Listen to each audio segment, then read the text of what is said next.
हे दोस्तों, chapter 1 Ikigai the reason for being. कहानी कुछ ऐसी है कि जापान के छोटे से गांव में एक औरत कोमा में थी जो अनफॉर्चुनेटली धीरे धीरे मर रही थी। अब कोमा में रहते हुए एक दिन उस औरत को ऐसा फील हुआ कि वो मर गई है और हेवन में आ गई है। जहां घूमते घूमते वहां उसे कुछ आवाजें सुनाई देने लगती है, जिसके थोड़े टाइम बाद ही उसे रियलाइज हो जाता है कि वो आवाजें तो उसकी पूर्वजों की है, जो उससे ये पूछ रही है कि तुम कौन हो। तब ये सुन के वो औरत बोलती है, मैं मेयर की बीवी हूं। तो इस पर उनका जवाब आता है, हमने ये नहीं पूछा कि तुम किसकी बीवी हो, बल्कि हमने पूछा तुम कौन हो। वो औरत कंफ्यूज हो गई और फिर उसने कहा, मैं 4 बच्चों की मां हूं। तो आवाज आई, हमने ये भी नहीं पूछा कि तुम कितने बच्चों की मां हो, कौन हो तुम। मैं एक स्कूल टीचर हूं। हमने ये भी नहीं पूछा कि तुम करती क्या हो, बस तुम कौन हो। और ऐसी उस औरत ने कभी अपना नाम लिया और ऐसे कई अलग अलग जवाब दिए, पर कोई भी जवाब एक्सेप्ट नहीं हुआ।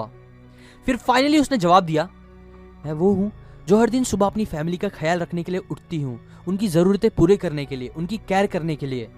मैं वो हूं जो छोटे बच्चों को पढ़ा के उनके दिमाग की अच्छी परवरिश करती हूं। अब उस औरत का ये जवाब एक्सेप्ट हो गया और उसी टाइम फिर वो औरत कोमा से भी बाहर आ गई। तब इस अमेजिंग एक्सपीरियंस ने उस औरत को उसकी जिंदगी का मतलब समझा दिया, जिसके बाद वो औरत अपनी फैमिली की और ज्यादा केयर करने लगी और बच्चों को और ज्यादा अच्छे से पढ़ाने लगी। उस औरत को उसकी इकिगाई मिल गई थी और इसके बाद से तो फिर उस गांव के हर इंसान ने अपनी इकिगाई को पता करना एक बहुत जरूरी चीज मान ली। ये इंसिडेंट जापान के जिस गांव में हुआ था उसका नाम है ओकिनावा, जहां पे आज भी हर कोई अपने इकिगाई को फाइंड आउट करके ही अपनी लाइफ जीता है, जिसका रिजल्ट ये निकला है कि आज उस गांव के लोग बाकी दुनिया वालों की कंपैरिजन में काफी ज्यादा हेल्दी रहते हैं। इनफैक्ट वो लोग पूरी दुनिया के सबसे ज्यादा जीने वाले लोगों में से एक होते हैं। उनकी हैप्पीनेस भी ज्यादा है कंपेयर टू दूसरी कंट्री के लोगों से। वो बीमार भी बहुत कम पड़ते हैं और ऐसी बहुत सी चीजें बेटर है उस गांव की कंपेयर टू अदर्स। और ये सब का main reason according to experts है उन सब का अपनी इकिगाई को फाइंड आउट करना और उसी को करते करते अपनी जिंदगी बिताना। इकिगाई एक जापानीज वर्ड है जिसका मतलब है रीजन फॉर बीइंग, मतलब आपकी जिंदगी का रीजन और पर्पस, आपके हर सुबह उठने का मकसद। जापानीज मानते हैं कि हर इंसान की एटलीस्ट एक इकिगाई तो होती ही है, जो उन्हें पता चल पाती है अपने आप को एकदम अच्छे से जानने और समझने के बाद ही, जिसका मिलना मुश्किल होता है और कभी कभी वो पता करने के लिए लोगों की पूरी जिंदगी भी निकल जाती है। लेकिन आप फिक्र मत करो, क्योंकि अभी आप ये वीडियो देख रहे हो, इसलिए आपको आपकी इकिगाई इस वीडियो को समझने के बाद बिना कंफ्यूजन के मिल पाएगी, और वो भी होपफुली बहुत कम टाइम में। सो अभी के लिए सबसे पहले हम देखेंगे इकिगाई के डायग्राम को और उसे समझेंगे, जो बना है 4 मेन सर्कल के इंटरसेक्शन से, जिसमें से पहला सर्कल है व्हाट यू लव का, मतलब इसमें वो सारी चीजें आती है जो हमें करना बहुत पसंद होता है, मजा आती है, जिसे आप इंजॉय करते हो। दूसरा सर्कल है व्हाट द वर्ल्ड नीड्स का, मतलब अभी दुनिया को किस चीज की एक्चुअल में नीड है, क्या जरूरत है दुनिया को या दुनिया वालों को अभी। थर्ड सर्कल है what you can be paid for का, ये थोड़ा इजी है क्योंकि इसमें वो चीजें आएगी जिसके लिए लोग आपको पैसे दे सकते हैं या देते हैं। इसमें आपका काम और आपकी सर्विसेज आती है, जो करके आप दूसरों की लाइफ में वैल्यू ऐड करते हो, पैसे कमाते हो। लास्ट 4th सर्कल होता है what you are good at का, मतलब आप कौन सी चीजों में अच्छे हो, वो सारी चीजें आएगी इस सर्कल में, आपके स्किल्स, टैलेंट, हुनर एक्सेट्रा। अब देखो, फर्स्ट और सेकंड सर्कल जो है, मतलब व्हाट यू लव और व्हाट द वर्ल्ड नीड्स, इनके बीच के इंटरसेक्शन में जो सारे कॉमन काम आएंगे वो आपकी लाइफ के मिशंस होंगे। मतलब ये दोनों सर्कल में आने वाली चीजें आपकी लाइफ का मिशन डिसाइड करती है, आपके लाइफ का रीजन, आप लोगों के साथ मिलकर क्या कर सकते हो जो दुनिया को एक बेटर प्लेस बना सकता है जीने के लिए, ऐसा काम और मिशन। फिर सेकंड और थर्ड सर्कल मिला के जो इंटरसेक्शन बनता है वो बेसिकली होता है आपका वोकेशन, मतलब इसमें वो काम आएंगे जिसकी एक तरफ दुनिया को जरूरत है, प्लस दूसरी तरफ जिसके लिए लोग आपको पैसे भी देंगे वो काम करने के लिए। थर्ड और फोर्थ सर्कल के बीच का इंटरसेक्शन होता है प्रोफेशन, मतलब जो काम के लिए लोग आपको पैसे देंगे, प्लस जो काम में आप काफी अच्छे भी हो, जिसमें आपका टैलेंट, हुनर, एक्सपीरियंस होता है, वो होगा आपका प्रोफेशन। और लास्ट 4th सर्कल और फर्स्ट सर्कल के बीच का इंटरसेक्शन, मतलब जो काम में आप अच्छे हो, टैलेंटेड हो, प्लस जो काम करने आपको मजा भी आती है, वो होता है आपका पैशन। और इसी इंटरसेक्शन पे हम डिटेल में बात करेंगे। वैसे तो आपको अल्टीमेट एम होना चाहिए कि आप अपनी इकिगाई फाइंड आउट करो, क्योंकि पैशन तो बस इकिगाई का एक पार्ट है। लेकिन फिक्र मत करो, क्योंकि अच्छी बात यह है कि एक बार जब आप अपना पैशन फाइंड आउट कर लोगे तो उसके बाद बहुत हाई चांस है कि आपका इकिगाई फाइंड आउट करना भी बहुत इजी हो जाएगा, क्योंकि आप इजीली अपना पैशन को थोड़ा दिमाग लगा के अपने मिशन, वोकेशन और प्रोफेशन में भी कन्वर्ट कर सकते हो, जिसके बारे में हम कभी और बात करेंगे। अभी के लिए राइट नाउ हम पैशन से ही स्टार्ट करेंगे, लेकिन कुछ भी स्टार्ट करने से पहले आपको क्या करना है कि आप एक पेन और बुक ले लो और उसमें लिखना स्टार्ट करो। जो भी मैं आपको सिखा रहा हूँ वो, या जो भी मैं लिखने बोलूँ वो। अगर आप ऑलरेडी लिख रहे हो तो बहुत अच्छी बात है, क्योंकि सीखी हुई बातों को लिखना ये one of the most important habit होती है बिलियनर्स की और बहुत सक्सेसफुल लोगों की, जो आपके अंदर भी हमेशा होनी चाहिए। देखो, पैशन फाइंड आउट करने के लिए हमें दो चीज अच्छे से पता होनी चाहिए। पहली, आप अपने टाइम का यूज कैसे कर रहे हो या क्या करके कर रहे हो, और दूसरा, आपकी पर्सनैलिटी क्या है। क्योंकि जब तक आप अपने आप को ही अच्छे से नहीं जानोगे तब तक ना आप अपना पैशन फाइंड आउट कर पाओगे और ना ही लाइफ में कुछ बड़ा अचीव कर पाओगे। क्योंकि मोस्टली हर अनसक्सेसफुल इंसान की यही एक सबसे बड़ी गलती होती है, प्रॉब्लम होती है कि वो अपने आप को ही अच्छे से नहीं जानते, जिसकी वजह से ही वो लाइफ में फिर इतना आगे भी नहीं बढ़ पाते। ग्रेट एंशिएंट फिलोसोफर्स जैसे कि प्लूटो, एरिस्टोटल, सोक्रेटिस, जिन्हें कहा जाता है कि they had one of the greatest mind of all time, उन्होंने भी यही चीज हमेशा सिखाई थी कि नो थाई सेल्फ, मतलब अपने आप को जानो। आर्ट ऑफ वॉर जैसी एक बहुत बड़ी क्लासिक बुक भी हमें यही सिखाती है कि know thyself and your enemy and you won't perish in 100 battle. और बस पुराने टाइम के लोग ही नहीं, बल्कि आज के टाइम के भी ग्रेटेस्ट माइंड्स और बुक्स को उठा के आप देख लो या उनसे पूछोगे तो वो आपको यही बोलेंगे कि अगर आपको अपनी लाइफ में कुछ अचीव करना है तो आपको अपने आप को एकदम अच्छे से जानना कंपलसरी है। सो अभी हम दो एक्सरसाइज करेंगे जो इसी टॉपिक में आपको हेल्प करेंगे और इनडायरेक्टली आपका पैशन फाइंड आउट करने में भी। फर्स्ट एक्सरसाइज का नाम है द स्क्वायर ऑफ टाइम। अभी आप अपनी बुक में या एक पेज पे एक स्क्वायर बनाओ, एक बड़ा सा पूरे पेज को कवर करता हुआ, और उस स्क्वायर को 4 हिस्सों में डिवाइड कर दो। पहला ऊपर का बॉक्स नंबर 1 होगा, उसमें लिखो things that you love and you are good at. मतलब इसमें आपको वो सारी चीजें लिखनी होगी जो चीजें करने आपको मजा आती है और जिसमें आप अच्छे भी हो। एग्जाम्पल, शायद आपको पेंटिंग करना पसंद है और आप उसमें बहुत अच्छे भी हो, शायद आपको कोडिंग करना पसंद है, डिजाइनिंग करना पसंद है जिसमें आप बहुत अच्छे भी हो, एक्सेट्रा एक्सेट्रा। ऐसे ही जिस भी चीज में आपको लगता है कि आप अच्छे हो और आपको वो काम करने में मजा भी आती है, वो सारे काम यहाँ पे लिख दो अच्छे से। अब ऊपर के दूसरे बॉक्स में लिखो things you love but you are not good at. इसमें वो सारी चीजें आएंगी जो आपको पसंद तो है बट आप उसमें अच्छे नहीं हो, जैसे कि शायद आपको डांस पसंद है लेकिन आप उसमें अच्छे नहीं हो, या ऐसी ही कुछ और चीज। इस बॉक्स में वो सारी चीजें लिख दो जो भी आपके दिमाग में आ रही है। थर्ड बॉक्स में लिखो things you don't love but you are good at. इसमें वो सारी चीजें आएगी जो आपको करना इतना पसंद तो नहीं है बट करना पड़ता है मजबूरी में, या पैसों के लिए, या किसी और रीजन की वजह से। एग्जाम्पल, मे बी आपको अकाउंटिंग पसंद ना हो लेकिन फिर भी वो आपको एज अ जॉब करनी पड़ती है। और लास्ट फोर्थ बॉक्स में लिखो things that you hate and you are not good at. इसमें वो सारी चीजें आएंगी जो आपको करना जरा भी पसंद नहीं है और आप वो अच्छे से कर भी नहीं पाते, बट फिर भी वो आपको करनी पड़ती है जबरदस्ती किसी रीजन की वजह से। इसमें यूजुअली घर के काम आ जाते हैं या और दूसरे बहुत से काम जो उन्हें जबरदस्ती करने पड़ते हैं। अब वीडियो को पॉज करो और अच्छे से सोचो और चारों बॉक्स में सारे कामों को लिख दो जितनी भी आ रही है धीरे धीरे दिमाग में। ऑलराइट, होपफुली आपने अभी सब लिख लिया होगा। अभी लिखने का रीजन ये था बिकॉज मैं चाहता हूँ कि आप देखो दैट आप अपने हर दिन का कितना टाइम इन हर बॉक्स के कामों में लगाते हो। नॉर्मली कितना टाइम आप वो करते हो जो आपको पसंद है और कितना टाइम वो करते हो जो पसंद नहीं। इससे कुछ बातें क्लियर होगी, क्योंकि बहुत बार पैशन ना मिल पाने का, लाइफ में खुश नहीं रह पाने का रीजन यही होता है कि लोग अपने दिन के मैक्सिमम टाइम बस नीचे के 2 बॉक्स के कामों में लगा देते हैं, जिसकी वजह से ही उनको उनका पैशन भी नहीं मिल पाता। बिकॉज पैशन मिलने के लिए आइडियली आपको मैक्सिमम टाइम ऊपर के दोनों बॉक्सेस में ही देने चाहिए। अब हाँ, मुझे पता है कि बहुत से लोगों के लिए करना बहुत मुश्किल होगा, उनकी जॉब, कॉलेज या दूसरे किसी रीजन की वजह से, बट इस बारे में आपको ही कुछ करना होगा अगर आप सच में पैशन फाइंड आउट करना चाहते हो तो।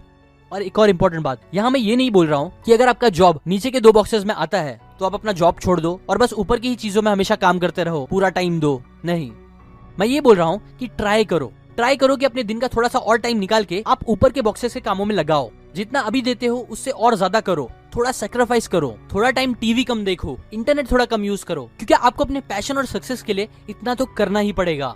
क्योंकि without a little sacrifice big success नहीं मिल सकती। अच्छा, अब आपका ये क्वेश्चन भी आ सकता है कि इतने सारे काम जो आपने लिखे हैं उनमें से किस काम को आपको सबसे पहले टाइम देना चाहिए। तो इसके लिए सबसे पहले आप पहले बॉक्स से ही स्टार्ट करो, मतलब वो चीजें जो आपको पसंद है और आप उसमें अच्छे भी हो, और उसमें से भी वो काम आप सबसे पहले करो जो आपको सबसे ज्यादा पसंद है। और उसके लिए ये भी सोचो कि क्या आप वो काम करके फ्यूचर में पैसे भी कमा सकते हो। आपका आइडियल कौन है जो वो सेम चीज कर रहा है और रियल लाइफ में बहुत सक्सेसफुल है, पैसे कमा रहा है। इसके बाद आप उसको ही फॉलो करो, स्टडी करो कि उसने ये कैसे पॉसिबल किया, और उसे फॉलो करके आप भी वो चीज करना स्टार्ट कर दो। अब लास्ट बात, ये एक्सरसाइज खत्म करते हुए मैं यही बोलूंगा, ज्यादातर लोग उन ऊपर के 2 बॉक्सेस पे ध्यान नहीं देते क्योंकि वो कभी आइडेंटिफाई नहीं कर पाते उन दोनों बॉक्सेस में आने वाली चीजों को। इसलिए ये एक्सरसाइज आपको करना बहुत जरूरी है जो आपको ये प्रॉब्लम्स को फेस करने नहीं देगी। सेकेंड एक्सरसाइज है पर्सनैलिटी के बारे में। अब अपना पैशन फाइंड आउट करने के लिए एक और चीज जो आपको बहुत हेल्प करेगी वो ये पता होना है कि आपकी पर्सनैलिटी कैसी है। आपके बचपन से लेकर अभी तक का बना हुआ नेचर आपको कौन से स्ट्रॉन्ग पॉइंट्स और कौन से वीक पॉइंट्स देगा जो आप अपनी लाइफ में आगे बढ़ने के लिए यूज कर सकते हो। सो फॉर दिस अभी मैं आपका एक सिंपल सा पर्सनैलिटी टेस्ट लूंगा, वो भी बस 2 क्वेश्चंस पूछ के, जिसमें से फर्स्ट क्वेश्चन ये है कि क्या आप आउटगोइंग हो या फिर रिजर्व हो। मतलब क्या आप लोगों के साथ रहना ज्यादा पसंद करते हो, बाहर जाना ज्यादा पसंद करते हो, या बस घर पे अकेले रहना पसंद करते हो, बस कुछ लोगों के साथ टाइम स्पेंड करना पसंद करते हो। आउटगोइंग लोग यूजुअली वो होते हैं जो सबसे ज्यादा प्लान्स बना के बाहर जाते हैं। वो ग्रुप के स्टार्टिंग के लोग होते हैं जो सबसे पहले बाहर जाने के लिए रेडी रहते हैं और फिर सबको फोर्स करते हैं बाहर चलने के लिए। वो यूजुअली किसी के भी साथ फ्री हो जाते हैं जल्दी। जबकि रिजर्व्ड लोग ग्रुप के वो बंदे होते हैं जो एकदम एंड में मानते हैं कहीं बाहर जाने के लिए, क्योंकि वो यूजुअली घर में रहना ज्यादा पसंद करते हैं और बस कुछ लोगों के साथ अपना टाइम और फीलिंग्स शेयर करना पसंद करते हैं, एक्सेट्रा एक्सेट्रा। सो अब बताओ, आप आउटगोइंग हो या ज्यादा रिजर्व हो। नाउ सेकंड क्वेश्चन, क्या आप ज्यादा पीपल ओरिएंटेड हो या टास्क ओरिएंटेड। पीपल ओरिएंटेड लोग वो होते हैं जो ज्यादा लोगों के बारे में सोचते हैं। एग्जाम्पल, अगर एक मैनेजर है जो पीपल ओरिएंटेड है तो वो ऐसा ज्यादा सोचेगा कि लोगों को काम करने सही लग रहा है कि नहीं, क्या वो एंजॉय कर रहे हैं, कोई प्रॉब्लम तो नहीं हो रही उनको काम करने में, एक्सेट्रा एक्सेट्रा। और दूसरी तरफ टास्क ओरिएंटेड लोग ज्यादा टास्क के बारे में सोचते हैं। एग्जाम्पल, अगर एक मैनेजर टास्क ओरिएंटेड है तो वो काम बराबर टाइम पे हो रहा है कि नहीं, काम लोग अच्छे से कर रहे हैं कि नहीं, और ऐसे ही ज्यादा करके टास्क के बारे में सोचेगा बजाय लोगों के बारे में सोचने के। नाउ एक इंपॉर्टेंट नोट, अभी आप मेरी इन बताई चीजों से कुछ अज्यूम मत करो कि एक सही है तो दूसरा गलत है या ऐसा कुछ नहीं। ये बस नेचर होता है अलग अलग इंसान का। सो अपने आप से एकदम सच आंसर करो कि आप कौन से वाले हो दोनों में से। और जाहिर सी बात है ये टेस्ट आपको 100% कैटेगराइज नहीं करेगा किसी एक टाइप में, या ये कोई अल्टीमेट टेस्ट नहीं है जो आपको किसी पर्सनैलिटी टाइप में फिक्स कर देगा, नहीं। बल्कि ये टेस्ट बस आपको आपके बारे में थोड़ा और अच्छे से समझने में हेल्प करेगा, सेल्फ एनालिसिस करने में हेल्प करेगा, जो बहुत यूजफुल होगा पैशन के लिए। इसलिए बिना ज्यादा प्रेशर डाले इनके ट्रू आंसर्स दो अपने आप को। सुना, इन 2 क्वेश्चंस के बेस पे अगर हम बस बिना ज्यादा डिटेल में जाए, सिंपली समझे, तो इनके आंसर्स से 4 पर्सनैलिटी टाइप बनती है, D type, I type, C type या फिर एस टाइप। अगर आप आउटगोइंग हो और टास्क ओरिएंटेड हो तो आपकी पर्सनैलिटी टाइप है डी, मतलब डोमिनेटिंग। डोमिनेटिंग नेचर इस टाइप के लोगों का होता है जो यूजुअली चाहते हैं कि चीजें उनके कंट्रोल में हो। और ये लोग रिजल्ट ओरिएंटेड होते हैं जो खुद अपने और दूसरों के काम से सही रिजल्ट एक्सपेक्ट करते हैं और करवाते भी हैं। ये लोग जब एक बार चीजें और काम डिसाइड कर लेते हैं तो फिर उसके बाद उसे खत्म करके भी दिखाते हैं, और वो भी मोस्टली टाइम पे। इन्हें कंपटीशन पसंद होता है और यूजुअली ये चीजें डायरेक्ट बोलते हैं, लोगों का बिना ज्यादा सोचे। ये लोग लीडरशिप पोजीशन पे काफी कंफर्टेबल फील करते हैं उन्हें मिलने वाले कंट्रोल की वजह से। अब दूसरी तरफ जो लोग आउटगोइंग और पीपल ओरिएंटेड होते हैं वो यूजुअली आई टाइप के होते हैं। आई टाइप मतलब ये लोग इंस्पायरिंग होते हैं, जो लोगों को इन्फ्लुएंस कर पाते हैं अपनी बातों और एक्शन से। और अब बातों की बात से याद आया, ये लोग बातें भी बहुत ज्यादा करते हैं। ये आइडियाज की बातें ज्यादा करते हैं, नेगोशिएशंस अच्छी तरह से कर पाते हैं, लोगों को परसुएट कर सकते हैं। इनका एटीट्यूड यूजुअली पॉजिटिव और अच्छा ही रहता है लाइफ में, और ये यूजुअली दूसरों की हेल्प करने के लिए भी रेडी रहते हैं जब भी पॉसिबल हो। अब आते हैं रिजर्व साइड पे। जो लोग रिजर्व और टास्क ओरिएंटेड होते हैं वो आते हैं सी टाइप में। सी मतलब कलेक्टिव या कॉन्शियंस। ये टाइप में आने वाले लोग चीजों पे बहुत ध्यान देने वाले लोग होते हैं, जो बुरी चीजें जल्दी नोटिस कर लेते हैं। ये चीजों की क्वालिटी पे काफी ध्यान देते हैं और परफेक्शनिस्ट भी होते हैं। इन्हें एक्यूरेट होना पसंद होता है और कुछ भी गलती करना बिल्कुल पसंद नहीं होता। ये चीजों की एक्सपर्टीज अच्छे से रख सकते हैं और रखते भी हैं। ये डिटेल्स पे ध्यान देते हैं और इन्हें इंडिपेंडेंट रहना पसंद होता है। नाउ लास्ट, जो लोग रिजर्व और पीपल ओरिएंटेड होते हैं वो आते हैं एस टाइप में। एस मतलब सपोर्टिव या स्टडी। ये लोग होते हैं जो हमेशा सबको साथ में लेके चलना पसंद करते हैं। ये कोऑपरेटिव लोग होते हैं जो कॉर्पोरेशन और कोलैबोरेशन में बिलीव करते हैं, मतलब मिल के काम करके आगे बढ़ने में। इन्हें स्टेबिलिटी पसंद होती है और ये काफी सपोर्टिव एंड हम्बल होते हैं। नेगेटिव साइड पे देखा जाए तो ये लोग थोड़े सेंसिटिव होते हैं और स्लो भी हो सकते हैं।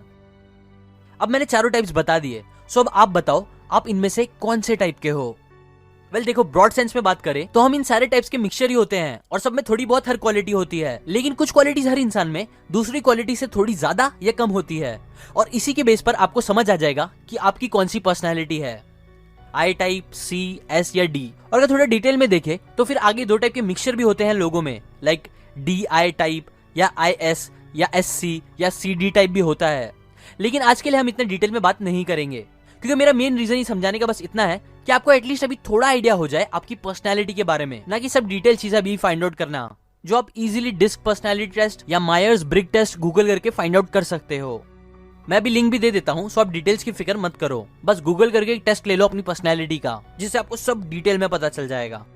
अभी के लिए मैं आपको एकदम सिंपली बता रहा हूँ आपकी पर्सनैलिटी के बारे में, जिससे आपको पता चल पाएगा कि आपकी पर्सनैलिटी कौन सी टाइप की है और उस पर्सनैलिटी टाइप की वजह से कौन सी चीजों में आप नेचुरली स्ट्रांग हो, बहुत अच्छे हो और आगे भी और अच्छा कर सकते हो।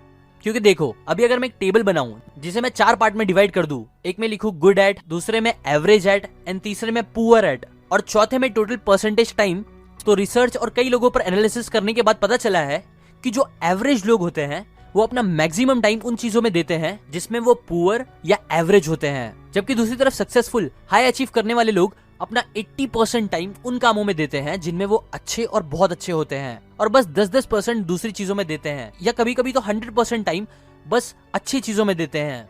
सो इसीलिए आप भी अपनी पर्सनैलिटी के हिसाब से उस काम को ज्यादा करो जिसमें आप नेचुरली अच्छे हो, क्योंकि उसमें आपका मास्टर बनना बेस्ट है और इजी भी। अब एक इंपॉर्टेंट बात अगेन, ये टेस्ट जैसे कि मैंने पहले ही बताया आपको किसी एक कैटेगरी में परमानेंटली नहीं बांध देता, और इसका रीजन आपको ये बिलीव कराना भी नहीं है कि आप ऐसे हो और हमेशा ऐसे ही रहोगे, नहीं, बल्कि इस एक्सरसाइज का मेन रीजन बस यही है कि आपको अपने बारे में अच्छे से पता चले, क्योंकि अपने आप को अच्छे से जानना ही की है पैशन फाइंड आउट करने का, और कुछ नहीं। ये दोनों एक्सरसाइज से, पर्सनालिटी टेस्ट से आपको पता चलेगा अपने बारे में। और अब इस लाइन पे खास ध्यान दो, आपको पता चलेगा इससे कि आप अपने बारे में क्या बिलीव करते हो, बिकॉज जो आप बिलीव करते हो मोस्टली आप उसमें ही स्ट्रांग रहोगे, और जिसमें आप स्ट्रांग रहोगे उसी लाइन में आपका पैशन मिलने का चांस भी ज्यादा है।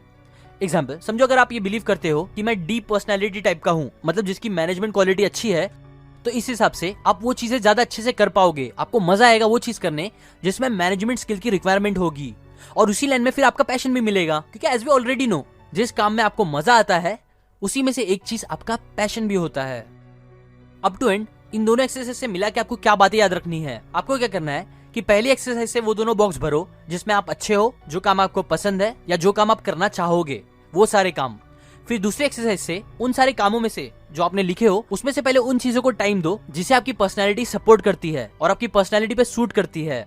एग्जाम्पल, अगर आपने लिखा है इवेंट मैनेजमेंट और coding things you want to do में, और आपकी पर्सनैलिटी आपको समझ में है इंट्रोवर्ट, तो स्टार्ट के लिए बेटर है आप कोडिंग चूज करो और उसमें मैक्सिमम टाइम दो। लेकिन अगर आपकी पर्सनैलिटी आउटगोइंग है, पीपल ओरिएंटेड है, तो आपका इवेंट मैनेजमेंट या ऐसा कोई आउटगोइंग टाइप का काम सिलेक्ट करना बेटर होगा। अगेन उन चीजों को ज्यादा टाइम दो अपने हर दिन का जिसमें आप अच्छे हो और प्लस आपकी पर्सनैलिटी उसको सपोर्ट करती है।